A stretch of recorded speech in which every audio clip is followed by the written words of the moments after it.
Write 25% as a decimal.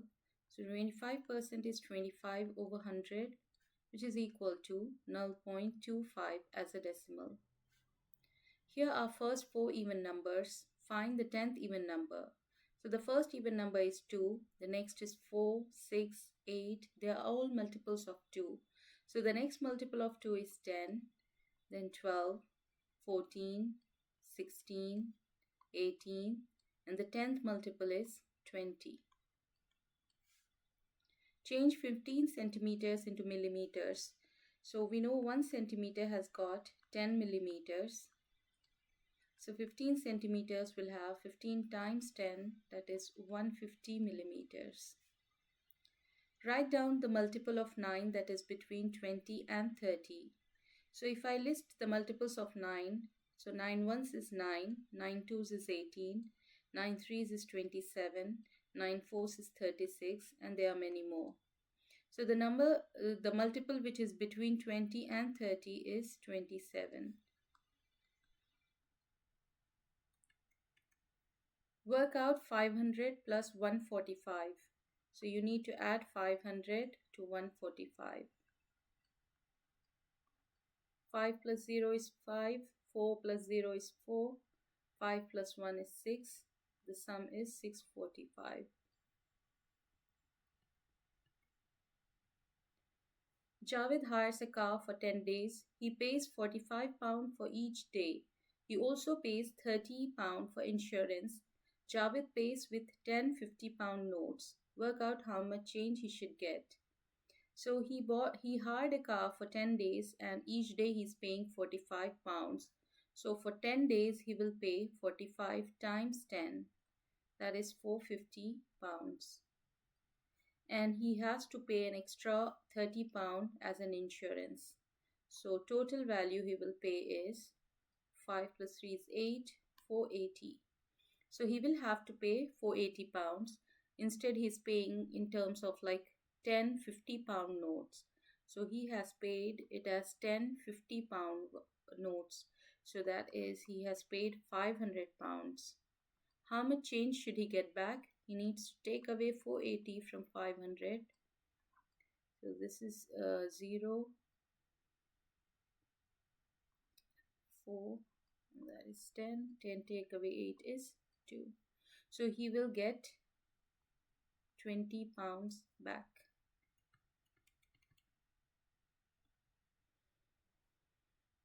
Here is an accurately drawn triangle. Measure the length of the side PQ.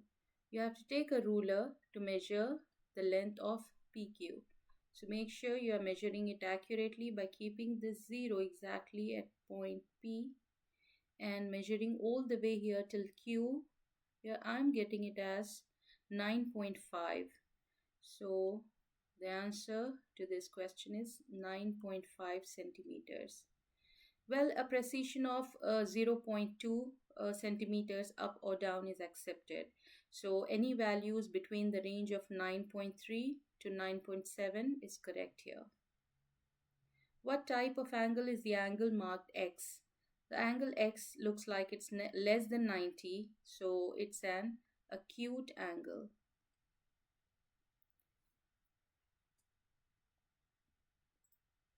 Next question is measure the size of the angle marked X. So you have to measure the angle using a protractor. I'm using an online protractor here. So make sure the 0 degrees is exactly on this line PQ, and going all the way up here I can see my value is coming a little more than 30 degrees. So I can take it as like 30 or 30, sorry, 31 or 32. So I'll go with 32 degrees here. The answer is 32 degrees. Again, a precision of 2 degrees up or down will be accepted. So any values between 30 degrees to 34 degrees will be accepted.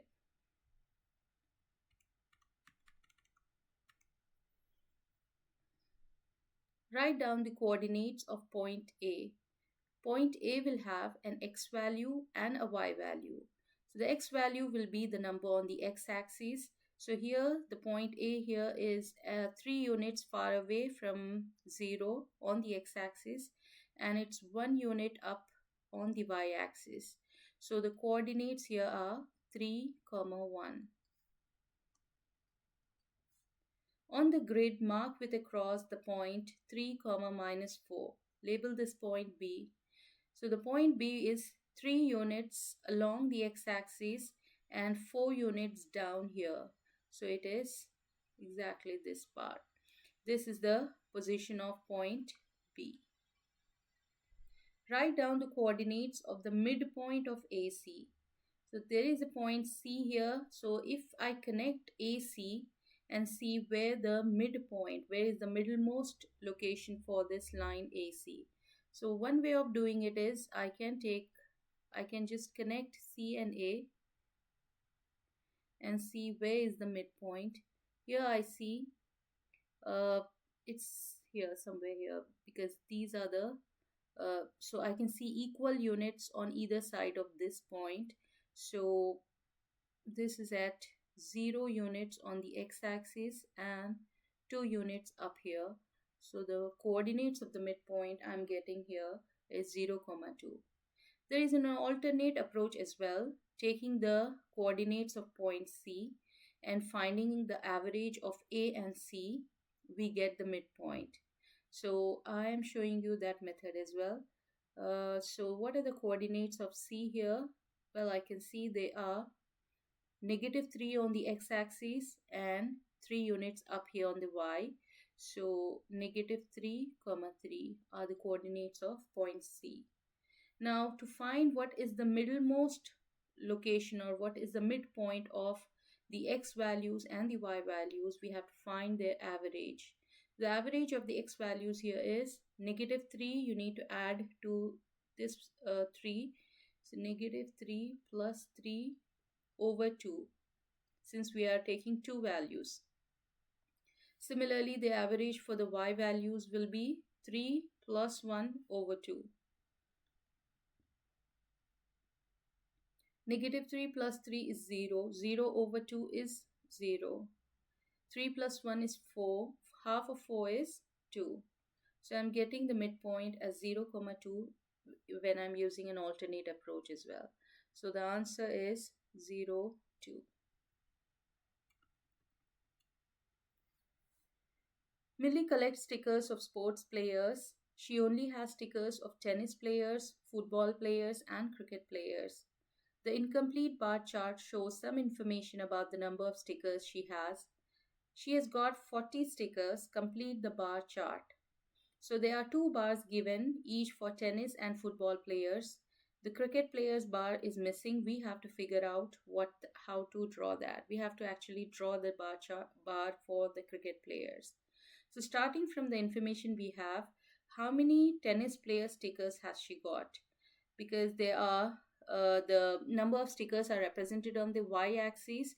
So the height of this bar will give me the number of stickers for the tennis players. So the height here is at 12. So there are 12 stickers for tennis players. Similarly, for football players, we go all the way here. It's 17. So the height of the bar for football players is 17. So she has got 17 football player stickers.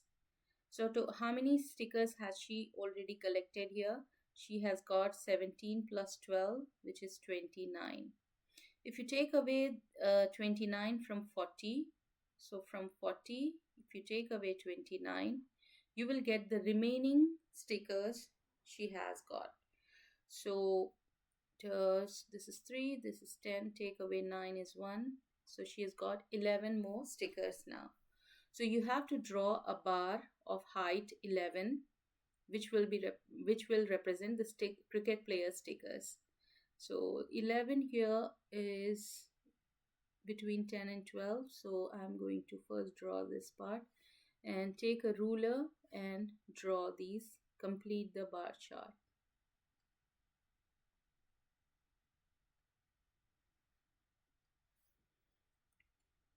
So We can write there is 11 here.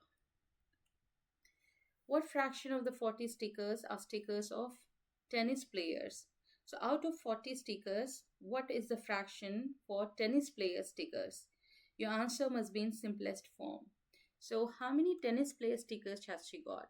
She has 12 tennis player stickers out of a total of 40. So this is the fraction for tennis player stickers. And you have to simplify this, so you can divide it by 4 for both numerator and denominator. So 4 goes in 12 3 times, 4 goes into 40 10 times. You can't simplify it further, so this is your answer.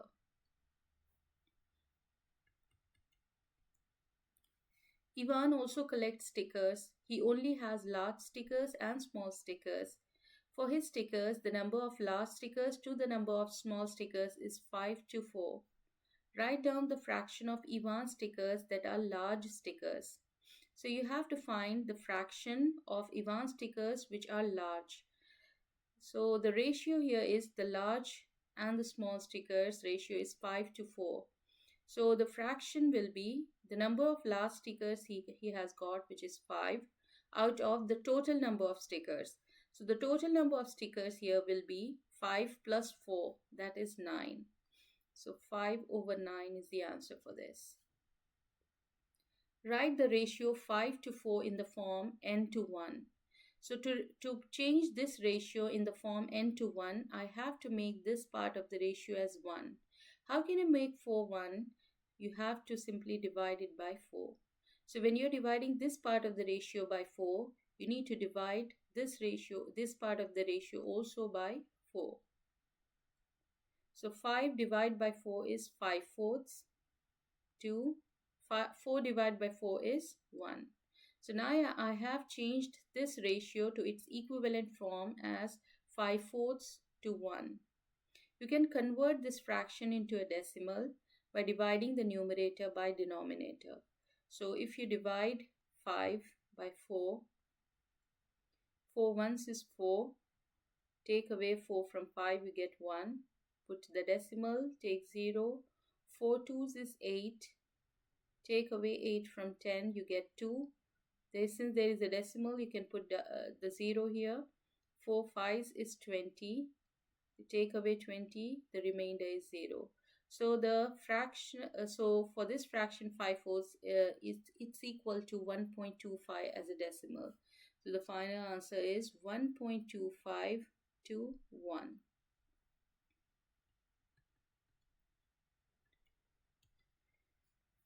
On the grid, reflect the shaded shape in the mirror line. We've got a mirror line and the shape is given. This has to be reflected on this mirror line. So taking each of these coordinates, I will see where they are reflected on the mirror line. So if I start from this point, this is like 1 unit above the mirror line. So after reflection, it will go 1 unit down the mirror line. This point is again 1 unit up, so it will go down by 1 unit. This point is 2 units above the mirror line, so it will have to go down by 2 units below the mirror line.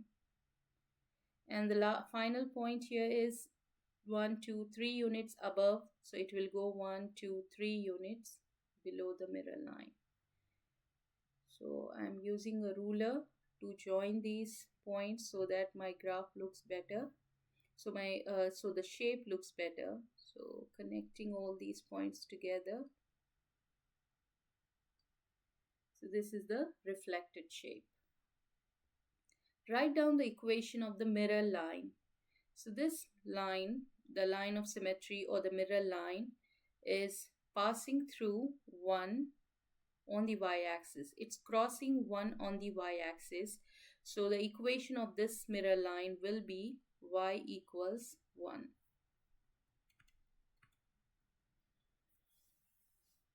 "500 people were asked what type of film they liked best.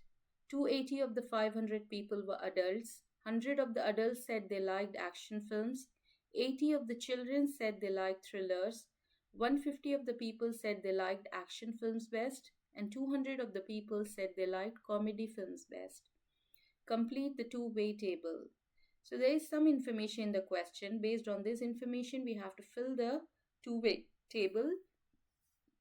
So we start from, okay, we have total 500 people. So this is the cell which is the total number of people we are considering. 280 of the 500 were adults. So the total number of adults are 280. So this is the row for adults. So total number of adults are 280. 100 of the adults said they liked action. So from them, 100 adults liked action. So this is 100. 80 of the children said they liked thrillers. So the children who like thriller are 80. 150 of the people said they liked action films. So the total number of people who liked action are 150. So this cell has the value 150. 200 of the people said they liked comedy films. So the people or the total number of people who liked comedy were 200. Now, how will we finish this two-way table? How will we write the missing? We will find the missing values here. So we can start from this column. We have got two of the values and one of them is missing. One of the cell is missing here. We can fill this cell easily by taking away 280 from 500 because there are total 500 people, out of which 280 are adults. So how many children are there? You have to take away 280 from 500. So this is 4, this is 10, 10 take away 8 is 2, 4 take away 2 is 2. We have got 220 children. We can also fill this column here. So there are total 150 people who liked action, out of which 100 were adults. So there are 50 children. Next, you can fill this cell.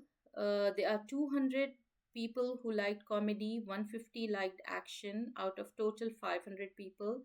So how many of them will like thrillers? So 200 plus 150 is 350. So take away 350 from 500. You will have another 150 here. So there are 150 people who like thrillers. So if 150 people like thrillers, out of which 80 were children, how many adults will be there? So from 150, you take away 80. This is 0. 15 take away 8 is 7.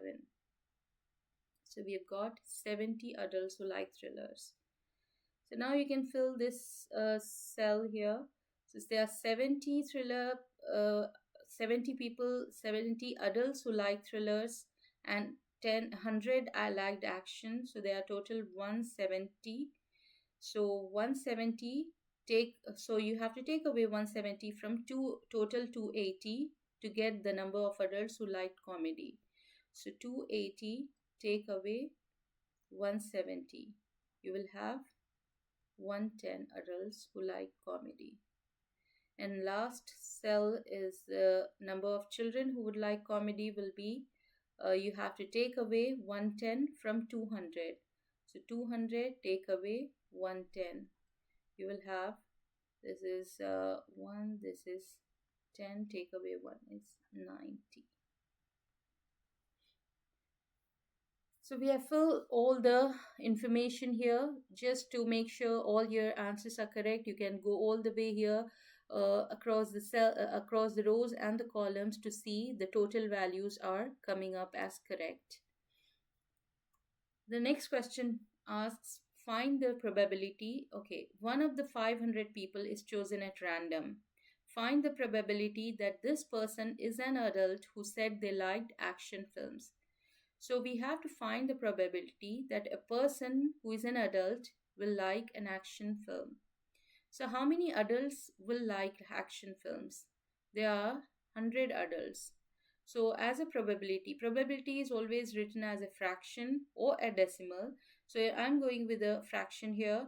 So 100 adults out of the total number of outcomes here are 500. Total number of people here are 500. So 100 out of 500 gives you the probability of adults who would like action. You can keep it as this fraction or simplify it to 1 over 5. Ollie was asked to work out 5 minus 3 times 4. Ollie wrote 5 minus 3 is 2. He then worked out 2 times 4. Explain what is wrong with his method. So when you're solving such expressions or you're trying to evaluate them, you will have to use BODMAS. So when you're using BODMAS, you first multiply, then subtract. Ollie instead, he subtracted first and then multiplied. So the thing he did wrong was, you can write Ollie subtracted first. So he did 5 minus 3 first instead of multiplying.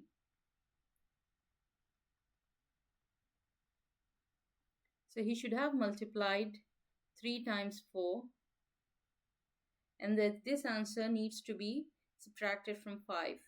So he should have done that. You can also write this like Ollie did not follow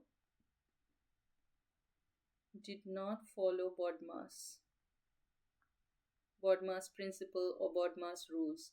So you can write any of these statements. Here is a number machine. Find the output when the input is 11. So if you input 11 in this machine, what is the result or the output you're going to have? So if you input 11, you first add 5 to it to make it 16, and then divide by 2. So half of 16 is 8. You will have 8 as an output. Here is a different number machine. When the input is 10, the output is 28. Complete this number machine. So if you input 10 here, you're getting 28 as the output. So you have to fill the missing information here. I can go the other way in the reverse direction. So if I assume 28 is my input, and I will go all the other way to find this value. So when you're going in the reverse direction, all the operations here needs to be reversed. So if you're multiplying here, you need to actually divide. So 28, if taken as an input, you need to first divide it by 4 to make it 7. So 28 divided by 4 is 7, because 7 fourths is 28. Now what do you need to do to 7 to make it 10? You have to add 3 to 7 to make it 10. But since we are going in the reverse direction, in the actual process, when you move forward, you have to take away 3 here. So the answer is -3.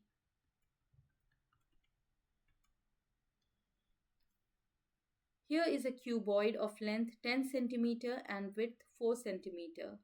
The cuboid has a volume of 200 centimeters cube. Work out the height of the cuboid. So there is a cuboid with the dimensions 10 centimeter length, 4 centimeter width, and height of some unknown value. So we have to figure out what is this height, and the volume is given as 200 centimeter. So we get the volume of a cuboid by multiplying all the dimensions, that is length, width, and height. So length times width times height is unknown, so I can write it as letter H, equals, it is given as 200. So the volume is equal to 200. I have expressed this information as an equation. So I will solve this equation to find the value of H. So 10 times 4 is 40. 40H is 200. I can get rid of 40 by dividing with 40 on both sides. So I will have here 40 over 40 is 1. So 1H, or just H, is 200 over 40. So 200 over 40. So 0 cancels out. 4 goes into 25 times. So the value of H, or the height here, is 5 centimeters. Here is a different cuboid. Work out the total surface area of this cuboid. This cuboid has dimensions of length 6 centimeter, width 5 and height of 3. You have to find the total surface area.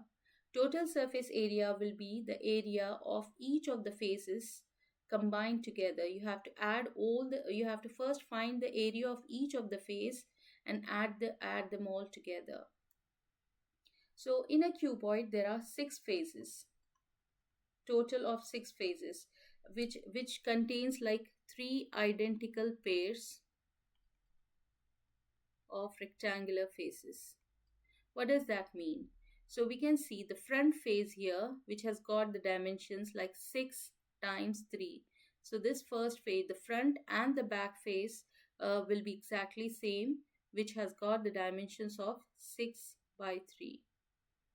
The next face, the left and the right face are identical again, which has got dimensions of 5 and 3. So 5 by 3 is the next. So I can take this as a other face of a cuboid. Now we have the top and the bottom face, which are again identical, whose dimensions here are 6 by 5. So they are 6 by 5. So there are two phases of this dimension. So 6 by 3, I have to take 2 times. 5 by 3, again there are two identical pairs. So, and 6 by 5. So you have to do all these times and then add them all together. 6 times 3 is 18. Again 18. 5 threes is 15. There is another 15. 6 fives is 30. Another 30. So if you add them up all, you will get the total surface area. So 5 plus 5 is 10, plus 8 is 18. 18 plus 8 is 6, 26. 3, 4, 5, 6. 6 plus 6 is 12. So the answer is 126.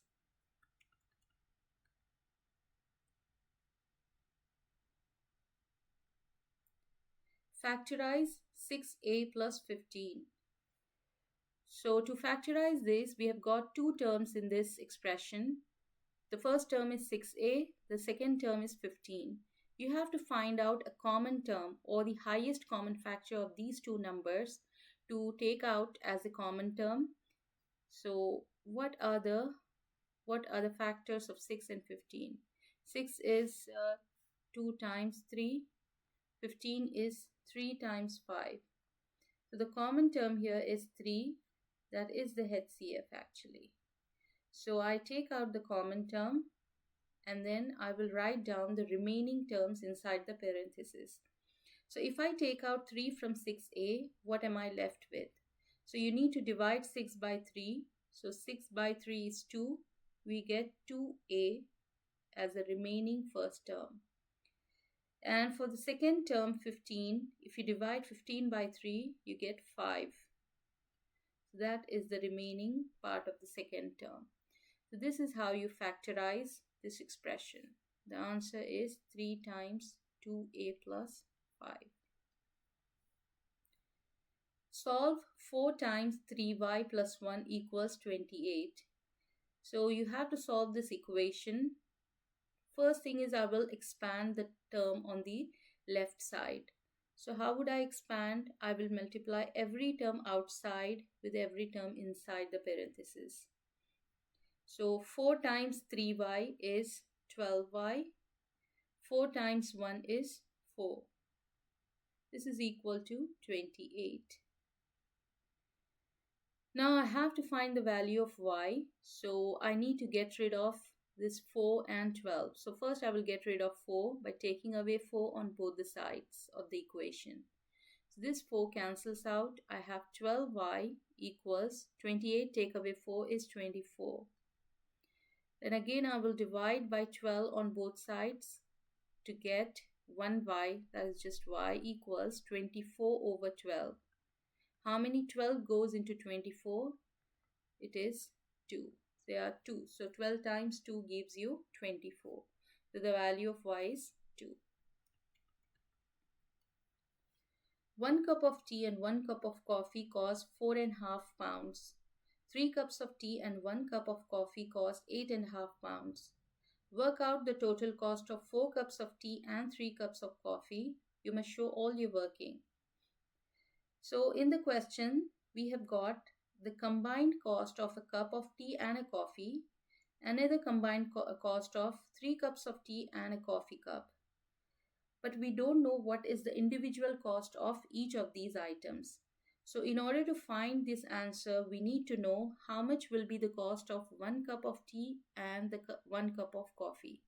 So if I assume letter T as the cost of 1 teacup and C as the cost of 1 coffee cup, and if I figure out what are these values, I can answer my question. So with the information given here, I can make some equations here. So 1 cup of tea. So the cost of 1 cup of tea plus the cost of 1 cup of coffee. So 1 cup of coffee is 1C equals 450 pounds. 3 cups of tea, so 3T. Tea represents the cost of 1 cup of tea. So 3T will be the cost of 3 cups of tea. And the cost of 1 cup 1 cup of coffee is 850 pounds. I have made two different equations with the unknowns T and C. So they are simultaneous equations. We will solve them to get the value of T and C. I can use elimination or substitution method here. I will go with elimination because I can see the coefficient of the variable C in both these equations is same. So I can easily eliminate it by subtracting one of the equation from another. So if I subtract second equation from one, I need to change the sign of all these terms. So this is 1t take away 3t will be negative 2t. 1c take away 1c is 0c. This term cancels out. This is equal to 450 take away from 850, you get negative 4. So the value of t is, you need to divide with negative 2 on both sides to get the value of t. So this is negative 4 over negative 2, which is equals to 2. So the cost of 1 cup of tea is 2 pounds. So I found the cost of 1 cup of tea as 2 pounds. So from the first equation, if I have the cost of 1 cup of tea as 2 pounds and the total cost of a tea and a coffee cup is 450, what will be the cost of 1 cup of coffee? So you just take away 2 from 450 to get 250. So you have to subtract 2 from 450. So if you subtract it, you will get 250 as the cost of a coffee cup. So I got the cost of a coffee cup as 250. Now with these individual prices, I can figure out what is the cost of 4 cups of tea and 3 cups of coffee. So the cost of 1 cup of tea is 2. The cost of 4 cups of tea will be 2 times 4, which is 8 pounds. The cost of 1 cup of coffee is 2.5 pounds and 3 cups of coffee will be 2.5 times 3, which is, so this is 0, 3 5s is 15, 3 2s is 6, plus 1 is 7. 750 pounds is the cost of 3 cups of coffee. So the total cost by the end of all this calculation, the total cost for 4 cups of tea and 3 cups of coffee will be, you need to add these two values. So 8 plus 750. So this is 8 pounds and this is 750 pounds. So if you add them, you get 8 plus 7 is 15. So 15.50. 15.5 pounds is the total cost.